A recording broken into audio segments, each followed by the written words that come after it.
Next తో IT job పక్కా 5 lakhs challenge programme లో చేరండి. కేవలం 100 రోజుల్లో జాబ్ తెచ్చుకోండి.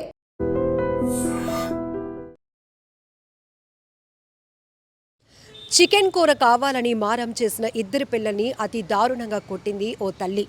అయితే ఎలా కొట్టిందంటే చపాతీ రోలర్ తీసుకొని ఆ పిల్లాడి తలపై గట్టిగా కొట్టడంతో ఆ పిల్లాడు 7 ఏళ్ల కొడుకు అక్కడికక్కడే చనిపోగా 10 ఏళ్ల పాప కూడా తీవ్రంగా గాయపడింది. ఈ దారుణ ఘటన మహారాష్ట్రలోని పాల్ఘర్లో జరిగింది. పాల్ఘర్లో ఉన్నటువంటి కాశీపాద ప్రాంతంలో పల్లవి 40 years ఆమె కుటుంబం నివసిస్తోంది. అయితే ఆ పిల్లలిద్దరూ కూడా చపాతీలోనికి చికెన్ కావాలి అని పేచి పెట్టారు. మరి ఎన్ని రోజులైందో తెలీదు, లేదంటే తరచుగా వాళ్ళకి చికెన్ కర్రీ అంటే బాగా ఇష్టమేమో. కానీ వాళ్ళు భోజనం వడ్డిస్తున్న సమయంలో ఆమెతో కూర కావాలి, చికెన్ కూర కావాలి అని వాళ్ళు మారం చేయటం, అందులోనూ చిన్నపిల్లాడు ఇంకా ఎక్కువగా మారం చేయటం వల్ల ఆమె అప్పటికే అగ్రెసివ్లో ఉందో లేకపోతే ఇంకేదైనా స్ట్రెస్లో ఉందో తెలియదు. కానీ అలా చపాతీలు తయారు చేసేటటువంటి కర్ర ఏదైతే ఉంటుందో చపాతీ రోలర్ తీసుకొని ఇద్దరు పిల్లల్ని చాలా దారుణంగా కొట్టింది. అందులో 7 ఏళ్ల గణేష్ కొడుకు తన తలపై గట్టిగా కొట్టడంతో అక్కడికక్కడే చనిపోయాడు. ఆ తర్వాత ఆ పాప 10 ఏళ్ల పాప కూడా తీవ్రంగా గాయపడింది.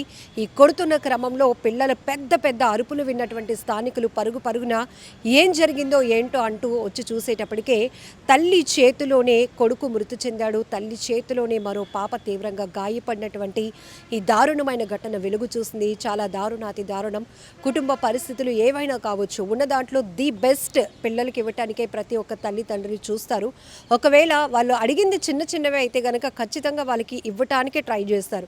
ఒకవేళ అది కానిదైతే గనక నువ్వు ఇలా బాగా చదువు, లేకపోతే నువ్వు ఇలా బాగా రాణించు, లేకపోతే నువ్వు బాగా స్పోర్ట్స్లో ఉండు, కొన్ని రోజులు పోయినాక లేకపోతే నీ బర్త్డేకి చేస్తానా, లేకపోతే ఇట్లా తల్లిదండ్రులే పిల్లలకి నచ్చజెప్పి వాళ్ళని అక్కడి నుంచి ఆ కోరిక నుంచి స్కిప్ చేసే పద్ధతులు కూడా మనం చిన్నప్పటి నుంచి చూస్తాం. జనరల్గా అయితే ఇప్పుడు పిల్లలు చాలా హైపర్ ఉంటున్నారు. మంత్స్ బేబీ నుంచి వాళ్ళకి అన్నీ తెలిసిపోతున్నాయి. ఒక 4-5 years నుంచే వాళ్ళకి ఏం కావాలో వాళ్ళే అడిగేస్తున్నారు. అలాంటి పరిస్థితిలో చిన్నప్పటి నుంచి మనం కూడా అనేకమైన విషయాలు, అనేకమైన కావాల్సినవి అడిగి పెరిగిన వాళ్ళమే. కానీ అన్నీ మనకి పేరెంట్స్ ఇస్తారంటే ఇవ్వలేదు. కానీ ఇవ్వగలం, ఇస్తాము అనేటటువంటి ఒక ఆశను మనలో క్రియేట్ చేసి మనల్ని మంచి వైపు నడిపించేటటువంటి ప్రయత్నం చేస్తూ ఉంటారు. అంతేగాని అడిగారు కదా అని కొట్టేస్తే ఈ పాటికి ఎవరిమే ఉండమేమో. అలాంటిది మరి ఆమె ఎంత ఒత్తిడిలో ఉందో లేకపోతే ఆమె మెంటాలిటీ ఏంటో తెలియదు. కానీ చికెన్ కూర కావాలి అని అడిగిన పాపానికి నా పిల్లలే అడుగుతున్నారు, వాళ్ళకి ఏదో రకంగా పెట్టాలి, లేకపోతే తర్వాత పెడతానని చెప్పాలి అని ఆలోచన కూడా లేకుండా ఉన్న పలంగా ఆ పక్కన ఉన్నటువంటి చపాతీలు తయారు చేసే కర్ర ఏదైతే ఉంటుందో చపాతీ రోలర్ తీసుకొని ఇద్దరు పిల్లల్ని చాలా దారుణంగా కొట్టింది. అందులో చిన్నపిల్లాడు, ఆ బాబు పేరు గణేష్, వాడి తలపై కొట్టడంతో అక్కడికక్కడే ప్రాణాలు వదిలాడు. ఇంకొక పాప తీవ్రంగా గాయపడింది. ఇలా ఒక కర్రీ అడిగినందుకు, చికెన్ కూర అడిగినందుకు పిల్లల్ని ఇంత దారుణంగా కొట్టినటువంటి ఈ కసాయి తల్లిని ఏమనాలో కూడా అర్థం కావటం లేదు.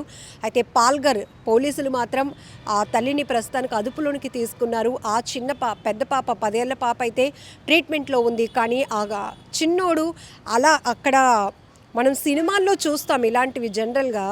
అంటే కుటుంబ ఆర్థిక పరిస్థితులు ఎంత వెనకబడి ఉంటే, దారుణంగా ఉంటే అక్కడ ఉన్న సీన్ క్రియేషన్ అనేది ప్రతి ఒక్కరి కంట కన్నీరు పెట్టిస్తుంది. చాలామందిని కనెక్ట్ చేస్తుంది. అంటే 3 పూటల కడుపు నిండా తినటానికి కూడా అలాంటి పరిస్థితి లేని వాళ్ళ ఫ్యామిలీస్ కానీ కుటుంబ పరిస్థితులు ఎలా ఉంటాయి, వాళ్ళు ఎలా నెట్టుకు రాగలుగుతారు, ఒక మహిళ ఫ్యామిలీని ఎలా రన్ చేయగలుగుతుంది అని చెప్పే కథలో భాగంగా సినిమాల్లో ఇలాంటి దృశ్యాలు చూసినప్పుడే ఆటోమేటిక్గా అయ్యో 3 పూటల కడుపు నిండా తినే పరిస్థితి కూడా కొన్ని కుటుంబాల్లో లేవా, ఇష్టమైనటువంటి చికెన్ కూర, మటన్ కూర అది కూడా వారంకొక్కసారి కూడా తినే పరిస్థితి లేదా, ఇలాంటివి కూడా ఉన్నాయి కూడా. కానీ ఎక్కడ బయటపడవు. ఉన్నంతలో చక్కగా కుటుంబాలను రన్ చేసుకునే పరిస్థితులే కనపడతాయి. కానీ ఈమె కూడా ఇలా కాదు నాన్న, వండుకుందాంలే, తెస్తానులే, నీకు ఇష్టం కదా చికెన్ అంటే, ఇలా ఏదో సర్ది చెప్పేసి ఉంటే ఈ ఒక ప్రాణం పోయి ఉండేది కాదు, ఆమె పోలీసుల అదుపులోనికి వెళ్ళి ఉండేది కాదు. కానీ కానీ ఒక తల్లి చేతిలో కొడుకు మృతి చెందటం, 7 ఏళ్ల బాబు దారుణంగా చనిపోవడం అనేది మాత్రం చాలా బాధాకరమైన విషయం. ఇది ఏంటంటే ఎవరు జీర్ణించుకోలేనిది. ప్రాంతం ఎక్కడైనా కావచ్చు, మహారాష్ట్రలో జరిగిందా, తెలుగు స్టేట్స్లో జరిగిందా పక్కన పెడితే, తల్లి ఎక్కడైనా తల్లే, పిల్లలు ఎక్కడైనా పిల్లలే. మారం చేయటం, అడిగింది కావాల్సింది అడగటం అనేది వాళ్ళకి తెలిసిన విషయం. వాళ్ళు ఏదైతే అడుగుతారో అది కొని ఇవ్వలేకపోతే ఇవ్వటానికి ట్రై చేయటం, లేకపోతే సర్ది చెప్పి వాళ్ళని నచ్చ చెప్పడం అనేది పేరెంట్స్ వాళ్ళ బాధ్యత. ఇది జనరల్గా ఎక్కడైనా ఒకే రకంగా ఉంటుంది. కానీ కొంతమంది విచక్షణ కోల్పోతున్నారు, కోపానికి లోనవుతున్నారు. క్షణికావేశంతో అక్కడ ఉన్నది పిల్లులా అని కూడా ఆలోచించకుండా ఏదో కుక్కను కొట్టినట్టు పిల్లిళ్ళు కొట్టేసి తరిమేస్తూ ఉంటారు కదా, ఆ రకంగా పిల్లల మీద అంత దారుణంగా ఈజీగా చేసుకోవడం, చేతిలో ఏముంటే అవి ఇచ్చి వాళ్ళని కొట్టేసి చంపేయడం అనేది అసలు ఊహించడానికి కూడా చాలా బాధాకరంగా ఉంది.